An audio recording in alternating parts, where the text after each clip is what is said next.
What's going on, guys? Welcome to NBA Fake Out or Breakout. Let's go. We have 30 players, one from each NBA team. We have our tiers here. We have Breakout, Predicted Breakout, Maybe Back, and Fake Out. Pretty simple premise. Like, subscribe. Let's get it going. Nickeil Alexander-Walker. He is averaging a career high in points right now. I'm still going to call it a Fake Out. I think he's a really good role player. I don't think he's 18 a game. I think he's at like 17 and a half. That's not what's going to happen at the end of the year, I bet. It's a career high, but also at the same time, Trae Young is struggling. Zach Reese-Shea hasn't really found his footing in that offense yet. I think Nickeil is a terrific role player. 17.5 feels like a big step up from where he was last season. I think he's a really good player. I just don't think he's 18 a game good is basically what I'm getting at. I got Josh Minott up here. I think I'm going to put him in Fake Out too.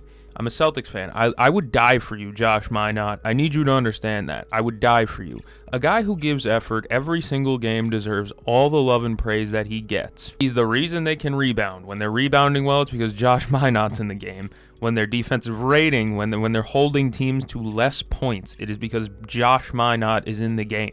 He's literally playing at an all-defense level right now, which is why I'm saying Fake Out. He has yet to play 82 full. The Celtics are relying him to be an 82-game player, maybe plus playoffs too. This just isn't the amount of workload he's ever gotten before. I'm thankful Minnesota non-tendered him. I think he's a really big part of the Celtics' future going forward with how he's played this season. But at the same time, his current advanced statistics basically point him to an all-defensive guy. And I'm not sure I really anticipate that, but at the same time, I don't know if I really believe that quite yet. I love his energy. I love the hustle. His three-point shot looks a little bit uncomfortable and a little wonky, but he rebounds well. He defends really well. I'm really happy Minnesota non-tendered him. Again, I would die for you, Josh Minott, but unfortunately, I just don't think you're an all-defensive caliber guy overnight like that. Michael Porter Jr., I'm going to put Predicted Breakout. It's not really even a breakout. He's just getting more shots. His volume's way up. You know, his efficiency's down too. I think he's shooting like 35% from three. It's not as high as it usually is. Why? Because the volume's up and he's not getting passes from maybe the greatest playmaker in the NBA. The breakout in the sense where he's averaging a career high in points per game and like a career high in rebounds per game. He's doing a lot of things for that Brooklyn Nets team, but it's predicted. His points were gonna go up. Everyone knew that when he went to Brooklyn. It was either him or Cam Thomas taking all the shots. Not many breakouts in Brooklyn, unfortunately. Like I debated Zaire Williams, but I don't think that's a real breakout yet. Terrence Mann's in there, but like he's not that good. I don't know. The Nets stink, and nobody's really breaking out except for MPJ. He's averaging a career high in points. I'm happy for him, but it's kind of to be expected. I think I'm going to put Con Kneppel in the same place. He was drafted in the top 5, so you have to have seen some potential there. I'll say it is a breakout in the sense where he was awful in the Summer League. He got all of his misses out in Summer League and preseason. He comes into his first 82, and he's fantastic. He's averaging 15 points per game as a rookie, and he's shooting over 40% from three as well. He's playing a really good complementary role next to LaMelo and Colin Sexton and all these other guys. There was a couple of guys on the Hornets I debated putting on here. Con Kneppel was one of them. He is a top 5 pick, so I understand if you didn't want him here. I debated Moussa Diabate. He's averaging like double-digit points, which is pretty damn good. I also debated Ryan Kalkbrenner, who I was pounding the table for during the draft. He was my favorite late first-round guy. A bunch of guys really had a chance from Charlotte. I chose Con Kneppel, though, because he's made an instant impact, and he was a guy that I kind of doubted because of how bad he played in preseason. Nice to see that he can make his threes, though. I think it's a little bit predicted because, again, the Hornets had to have expected him to be good if you draft him in as high as they did. You know what I mean? That's why it's in Predicted Breakout, but it's still a breakout nonetheless. He's been having a great season so far for the Hornets. Ayo Dosunmu, breakout. Again, another team that could have had another one in Modest Buzelis, but I've gushed over Modest Buzelis since draft night, before draft night. He was actually my top 3 favorite prospect from that class last year. I actually think my top 3 in that class was Sarr, Modest, and who was the last one? Oh, it was, what's his name? The center for the Nuggets now. What is his name? Aaron Holmes. I don't even know if he's playing, but that was my top 3 last year. I at least got one right in Modest. But back to Ayo Dosunmu. Ayo's added some bulk. He's bulked up. He's a little muscly. You know, he's shooting the jumper way better than ever. He's averaging 16 points per game. He is shooting 47% from three, which I expect to dip a little bit. I also expect the points per game number to dip a little bit when Kobe White gets back, but the Bulls have looked great. They've been a fun watch, which is really important to me. If your team's boring and hard to watch, it's hard to watch. What do you want me to say? But I think Io is like one of the main reasons why the Bulls are in this position. I know Josh Giddey's having a great year. He could have been here, but I think the back end of last year was really where the breakout started for Josh Giddey. Io DeSunmu, I did not have as a 16-point per game scorer in my book. Not a chance in hell I could have predicted that. I think it's a breakout to a certain extent. I don't think he's going to finish the year as a 47% three-point shooter. Let's get realistic. But at the same time, I think he could be a nice 15-a-game guy, even when Kobe White's back. I think Io DeSunmu has just gotten incrementally better every year, and I don't know, I really just enjoy him. All right, I've added a tier. It's the oof tier. The oof tier is basically, I'm not sure whether this guy is going to be like good or not. It's Jalen Tyson's the first guy going in there. I think I'm actually going to, I'm going to leave it there. I'm just not sure. I think Jalen Tyson's got a lot of hustle and heart, and he's a great, like a tenacity type of defender. He stays engaged very often. He's a good POA defender, whatever the fuck the nerds call it nowadays. But Jalen Tyson has a lot of physical tools. I mean, I've seen him vert dunk. I saw him do that the other day. I think he had an and one vert dunk. It's kind of nuts. He has like the physical tools. I really do like Jalen Tyson. I'm just not sure right now. Darius Garland's not back. You know, where does he fit when like Max Strus and all the other wings are healthy? I don't know. I think Jalen Tyson can work his way into the rotation. It's just really early, and I'm not quite sure what to expect yet, so I'm a little bit more, not pessimistic, but a little bit more tentative, to say the least. Max Christie's going in the exact same category. Max Christie had some really good games at the end of last season. Unfortunately, this Dallas Mavericks team doesn't maximize Max Christie very well. You could argue you're actually getting minimum Christie, not maximum Christie, because of the fact they don't have a goddamn point guard. Max Christie is a very good 3-and-D player. He's a very good spot-up shooter and off-ball mover and everything. They don't have anyone to pass him the damn ball. He's having a good year, don't get me wrong. He's averaging 12.5 a game. It's a good year, but I don't know. They don't have the space. Well, they do have some spacers. PJ Washington can shoot. You know, guys like that can shoot, but they don't have a table setter. And there's a really good one in LA right now who can really, he really does a good job at setting the table. I think actually did an over-the-head pass to Rui Hachimura the other day. Not sure if you've heard of that guy before. His last name's like Doncic or something. Sorry for taunting you, Mavericks fans. It's nothing personal. Your GM's a dumbass. We all know that. Let's hope Cooper Flagg's good. But as for right now, Max Christie, I'm putting an because, yeah, he's having a really good year, and he had a breakout toward the end of last season. But at the same time, it does kind of worry me that they don't have any good passers to really help him maximize his skill set. Aaron Gordon's going in predicted breakout simply because last year was kind of the breakout, but he only played like 50-something games. He didn't play a ton of games last year, so people were definitely more tentative about his three-point shooting. He was a really elite, like 40+% shooter last season, and in the playoffs he shot really well, and people were like, well, he didn't play a ton of games, so maybe it was, you know, the fatigue's going to set in, he's going to slow down on the threes. Not even close. Aaron Gordon's still having a spectacular year. He's averaging 20 a game. Nuggets don't have many young guys to really put in here. Like, I would have liked to put Schroeder or Pickett or Watson. Those guys don't get a ton of run because they have established vets now. Hardaway Jr., Cam Johnson, they're in. You know, they got older guys playing more established guys. Aaron Gordon is a breakout to an extent because I think he's averaging 20 a game right now. But he can shoot. He knocks down his jumpers, and he could still play that bully ball that we kind of grew accustomed to him playing in Denver. I really like Aaron Gordon. Do I think it's like a breakout where he's like all-star fringe? Not really, but he's still one of the best role players in basketball, and he's like top 5, I'd say, if I had to list them. Jalen Duren is going in oof as well, because I'm not sure.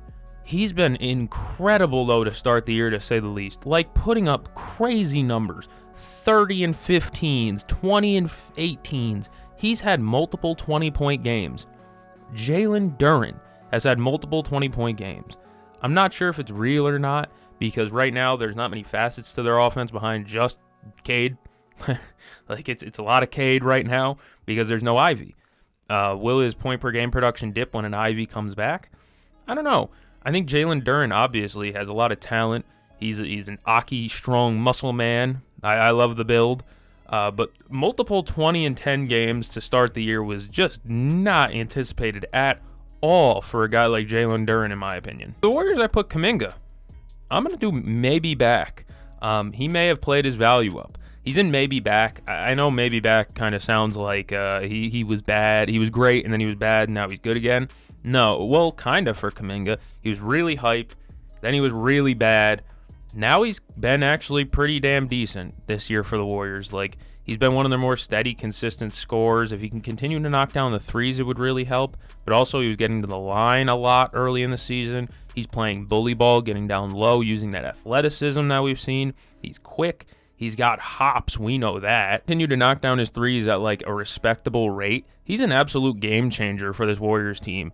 And I don't think it's a real breakout because, again, he's not like averaging 18, 20 a game type of thing, but he's averaging such respectable numbers to me. And it's real. It feels sticky. You know, like this is something that can stay. He has the talent. You know, maybe he's just starting to put together the mental aspect of the game that we knew he didn't have last year. You watch the playoffs, he was out of position defensively a lot of possessions. This season, he's looked a lot more engaged and locked in, and probably because that contract's on the table. I like John Kuminga, though. Next up, we have Amen Thompson, who was going in predicted breakout. I think everyone knew that he was going to have a great year. Like, you could sense it. There was people putting him very high on lists, saying, like, this guy's going to be... I think I saw a under 25 list, and Amen was, like, top 10. It was predicted that he was going to be really, really good. But I will still give him credit, though. He's turning into a really good playmaker in the absence of Fred VanVleet. They've needed playmaking, and Amen looks more comfortable taking the ball up. He's had a couple of 6+ assist games, which is really all you can ask for out of a guy like him. And on top of that, he's different than a regular point guard. If he can develop into a floor general, like not a Rondo type of passer, but like a respectable passer, you're talking about a wild player comp. Because, like, if he can turn into if he can be a Tyus Jones level passer, which is like elite to some people, but like, give me a low turnover, not 10 assist guard, but like a 7 assist, 2 turnover guard, and he's dunking on people every other possession. That's a weird archetype, but it's a fun one. Amen is a spectacular player, and he's a rare comp. It's just predicted, though, because he had a really good playoffs last year. He had a really good year last year. So, you know what I mean? It's just kind of predicted, I guess. It's easy to predict his incoming breakout. As we get to Quentin Jackson, not Rampage Jackson, but he has been killing people, much like Rampage Jackson's son. All right, I probably shouldn't joke about that. I'm going to put him in fake out, though, which feels bad, but he's just getting a lot of opportunity. The Pacers is a land of opportunity right now with Tyrese Halliburton out. Ben Matherin's out as well. So it really is just a land of opportunity. Anybody that shows up can get some run. I think Monte Morris is there now or something like that. They just signed. Mac McClung's out the door. They gave Mac McClung run. Real NBA run out of Mac McClung. They're desperate. Quentin Jackson had a really good game against the Warriors, but I don't think his production's sticky. I don't think you can duplicate his performance. Basically, I just don't believe it. Shout out to Quentin Jackson, though. He's a guy trying to stay in the league who was I think he was a second-round pick a few years ago. Like, he's just trying to make it work. I respect the hell out of it. Just not sure if what he did, he was touching the Warriors bad. I was shocked watching the game. But I don't really believe that this is production that can stay. I don't believe there's stopping power here. All right, so the Clippers don't have one. I skimmed the roster. There is not a single breakout player on the Clippers. So I chose the best name in basketball. You guys need to learn this. Yannick Conan Niederhauser. It's a hell of a name. He's going in fake out because he gets like no burn. But the Clippers didn't have one. And I just needed to put the best name in basketball here. His jersey literally on the back says Conan Niederhauser. Dude, that's the longest. I mean, he's right up there with the Jared Saltalamakias. You know, he's going to be next to like Simeon Woods Richardson. If you guys know baseball, that's a Twins pitcher. Woods Richardson is the longest name in MLB history. I'd be curious to see if Conan Niederhauser is the longest in NBA history. Do I think he's going to be in the NBA very long? Maybe. I don't know. He's a good backup big. He's provided some energy. He looked decent in the summer league. But the Clippers don't have a breakout, so I decided to just choose the best name in basketball right now. Shout out to Yannick Conan Niederhauser. Ayton may be back. Maybe. I guess we'll see long-term how this works, but he looked really good. I saw some people saying, like, he cooked Wemby yesterday. No, he didn't. the foul game cooked Wemby yesterday. That was the worst officiated game. It wasn't yesterday, but that was the worst officiated game I've ever witnessed in my life. Spurs versus Lakers. It was boring as all hell.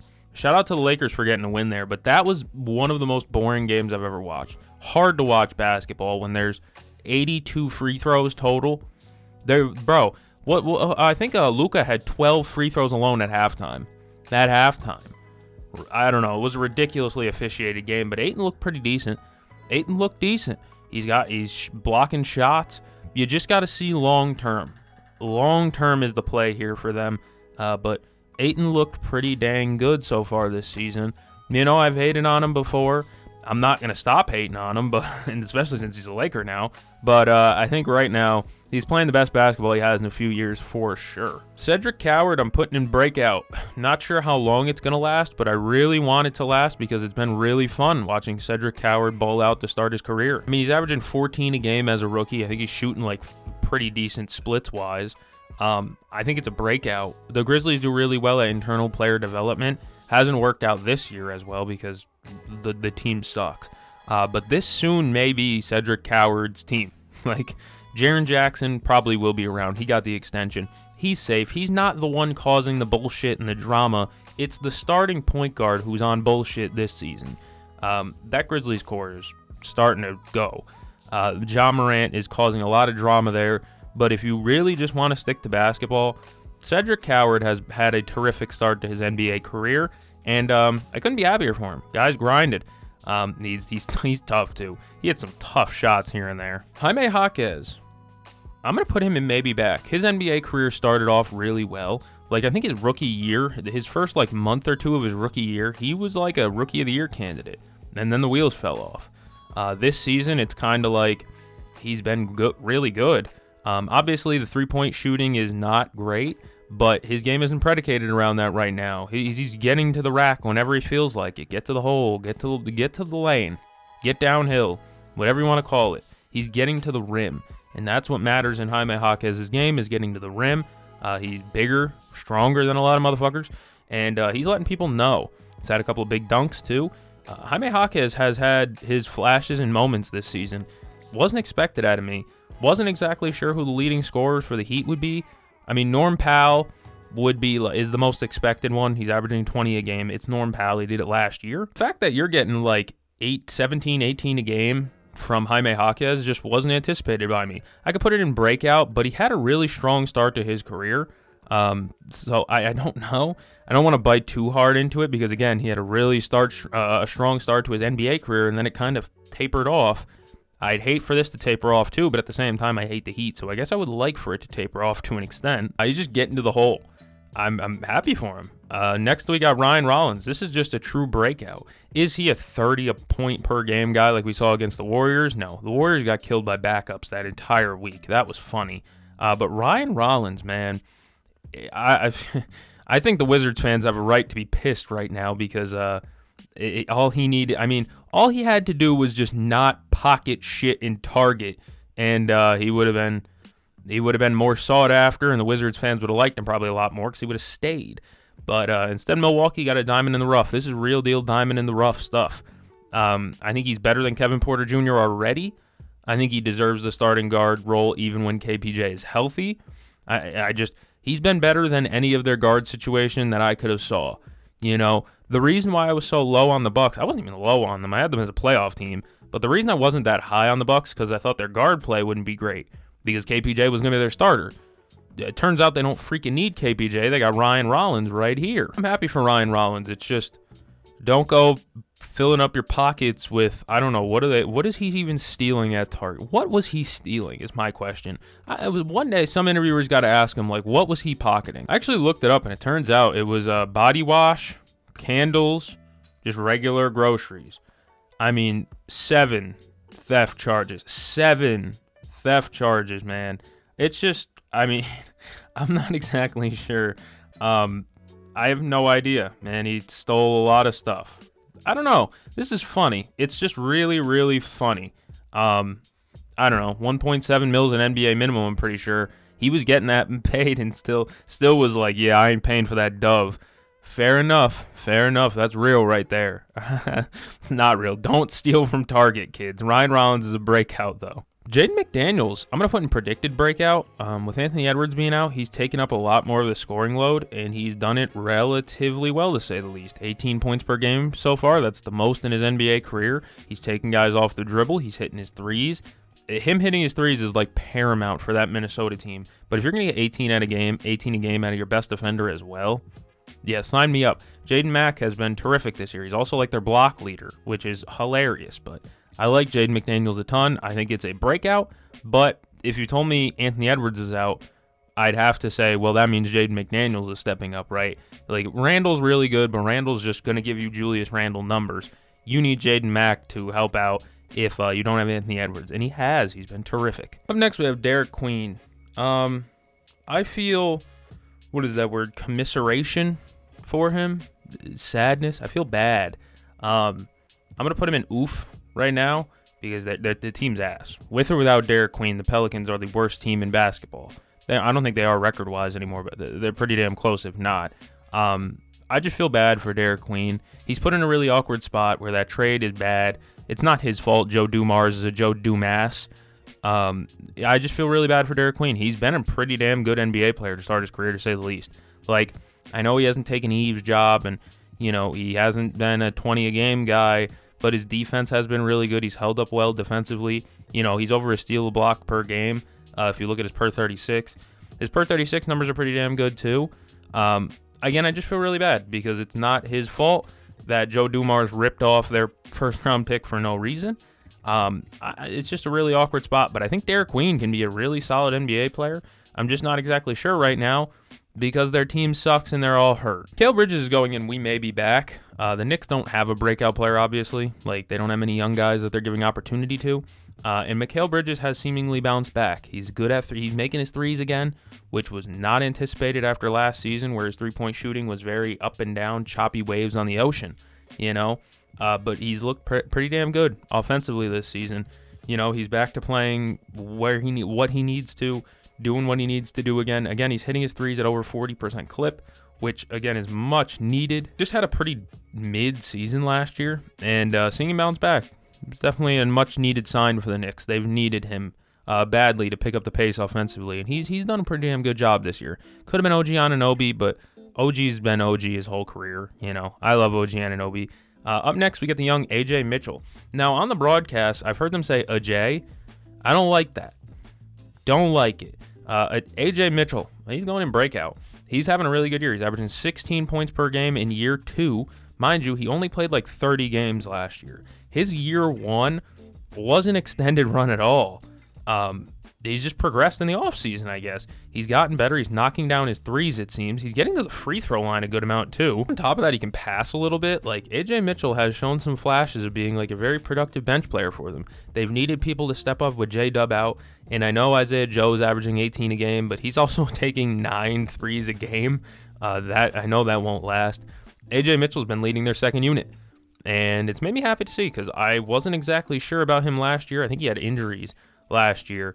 But again, he only played like 30 some odd, maybe 40 games. I don't even think it was half the season, so it had to have been 30 something. I'm happy for AJ Mitchell though. Year 2 guy, really taking a leap up and helping a team that's needed in other scorers with J-Dub out. Tristan da Silva. Now it's going in predicted breakout, not because you guys predicted the breakout, because I did. Tristan da Silva was also a guy that I really loved from that draft class a few years back. 11 points per game, 40% from 3. He's got size. He's great defensively. I love Tristan da Silva. I thought he was very polished. He did a couple of years at Colorado. He reminded me of like taller Derek White, a guy who played a couple of years at Colorado and was just really good and now comes to the NBA and you see him and you're like, that's just a quality-ass role player. TDS might be my favorite player on the Magic, which I know is crazy to say because they have Paolo and Franz and Bane and all these guys. I love Tristan da Silva. I love the length. I love the three-point shooting ability. He has some athleticism. TDS has been my guy for a couple of years now. So it's been a predicted breakout for me. I really love Tristan da Silva. You can go back and watch tape, spin tape on what I've said about Tristan da Silva. I am very happy to see him playing well this season. It just made me really happy. I said it already, but I'm excited for his future. Tyrese Maxey's a breakout, but he's not a breakout. You know what I mean? He's been an all-star before. I don't know if he's made All-NBA, but I know he's been an all-star before. He's just averaging 30-plus a game, so I guess he has to go and break out. They always said he needed Embiid. He's saying, I don't need shit nowadays. I'm happy for Tyrese Maxey, though. He's one of the more exciting guys to watch with the ball in his hands because he will outrun everyone. He'll outrun everyone on the court. You know, I think the only way to stop him in transition is if you get Usain Bolt on your team to get back in transition. Tyrese Maxey is just so quick, so twitchy.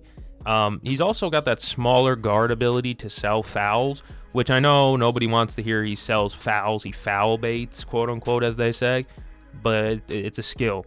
It's always been a skill in the NBA. Maxey's been great this year. He's averaging over 30 a game. Like, that's a breakout. I didn't expect it to be, like, I thought he would be a leading scorer, like 26 a game or something like that. 30 plus is a lot more than I expected. There was a couple of guys I could have put. I could have put VJ Edgecombe, but he's sort of tapering back down to earth a little bit. He hasn't been bad. It's not me saying he's been bad. He's just looked human. Phoenix Suns. I have Colin Gillespie, a Villanova graduate. I think he was 4 years. He might have been. I'm going to put him in oof, simply because he's a byproduct of getting a lot of touches. You know, Jalen Green was out until yesterday, so Colin Gillespie's gotten a lot of run with the ball in his hands. Colin Gillespie looks like a Monte Morris type of player, though, or a Tyus Jones type of player. A good assist-to-turnover ratio guard who handles the ball relatively well and shoots over 40%. Colin Gillespie has, you know what? I don't want to put him in breakout because it's not a crazy breakout. He's kind of a product. Like I said, he's getting a lot of opportunity. Would he get this opportunity anywhere else? I'm not sure. I think me putting him in oof is going to feel like disrespect when I don't intend it to be. Colin Gillespie has had a better year than I thought he was going to have. He has blown away my expectations.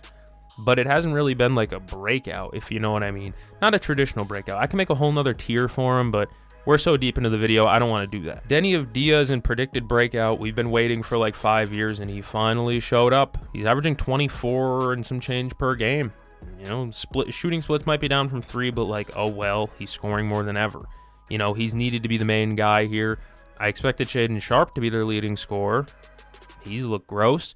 But Denny has taken some strides offensively. In transition, he's always been great, but now he's figured out how to kind of score in a half court a little bit better.